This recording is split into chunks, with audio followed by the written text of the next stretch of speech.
السلام علیکم ورحمۃ اللہ وبرکاتہ۔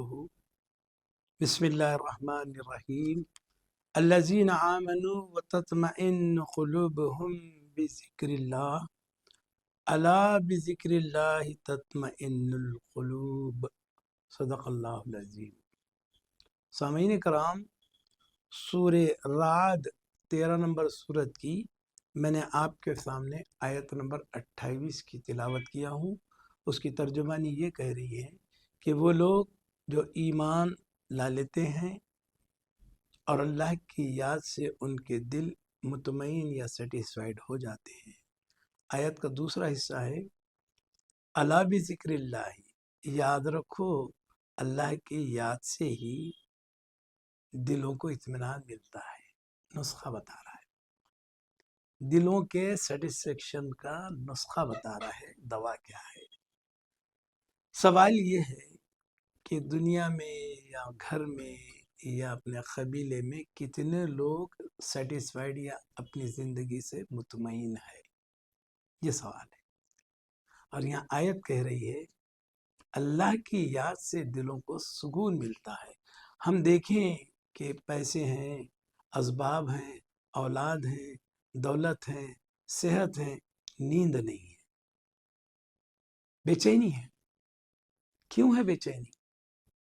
ہمارے معاملات میں قرآن نہیں ہے، اللہ کا احکام نہیں ہے، اللہ کی یاد نہیں ہے۔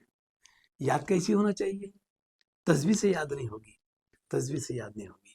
آپ کاروبار کر رہے ہیں، لے رہے ہیں، دے رہے ہیں، پیسے لے رہے ہیں، دے رہے ہیں، وعدہ کر رہے ہیں، وعدے کی خلافی نہیں ہونا چاہیے۔ تولتے وقت صحیح، آفس میں کام کر رہے ہیں تو بالکل اپ ٹو ڈیٹ، ڈیوٹی پر ہیں تو وقت پہ جائیں، وقت پہ آئیں، کام ایمانداری سے کریں، افراتفری نہ کریں۔ بزنس میں ہے تو بزنس کے ہر معاملے کو ایسا سمجھیں کہ ہم دو ہے تو تیسرا اللہ ہے، میں اکیلا ہوں تو دوسرا اللہ ہے۔ یہ سمجھیں گے تو یہ اللہ کی یاد مینس اس کا پریزنس، اس کی موجودگی میرے سامنے ہے، میں اور میرا رب ہے، میں یہ کر رہا ہوں۔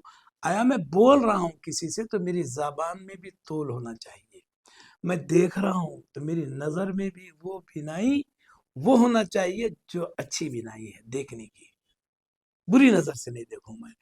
یہ باتیں اگر کریں گے تو ہمارا اللہ کا ذکر کنٹینیوشن چلے گا اور ہمارا کوئی کام دن بھر میں خراب نہیں ہوگا، بگڑے گا نہیں۔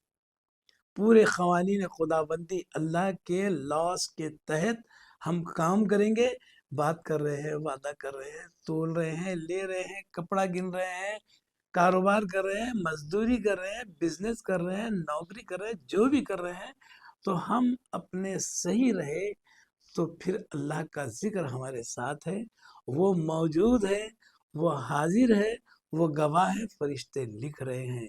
تو یہی کہہ رہا ہے یاد رکھو اللہ کے ذکر سے ہی دلوں کو اطمینان پہنچتا ہے۔ پھر آپ کی نیند دیکھیے، آپ کا سکون دیکھیے، گھر کی خوشحالی دیکھیے، بچوں کا رہن سہن دیکھ لیجیے۔ ہمارے پاس سکون ہی نہیں ہے اور ہم سکون کی وجہ سمجھ رہے ہیں صحت میں خرابی ہے، پیسے نہیں ہیں، یا پیسے ہے تو کیسے سنبھالوں، یا نہیں ہے تو کیسے کماؤں۔ اللہ پہ توکل کریں، قرآن پڑھیں، عمل کریں۔ اس کو سیکھنے کے لیے بہت آسان ہے، کام کی اس باتیں سیکھ لیں ہم جو ہم کو روزمرہ لگتی ہیں۔ ادروائز ہم کو کوئی عالم فاضل بننا نہیں ہے۔ قرآن ہی ایک ایسی کتاب ہے جو قانون آیا ہے، اس کو پڑھ لیں۔ جزاکم اللہ خیر، انشاءاللہ پھر ملیں گے اگلے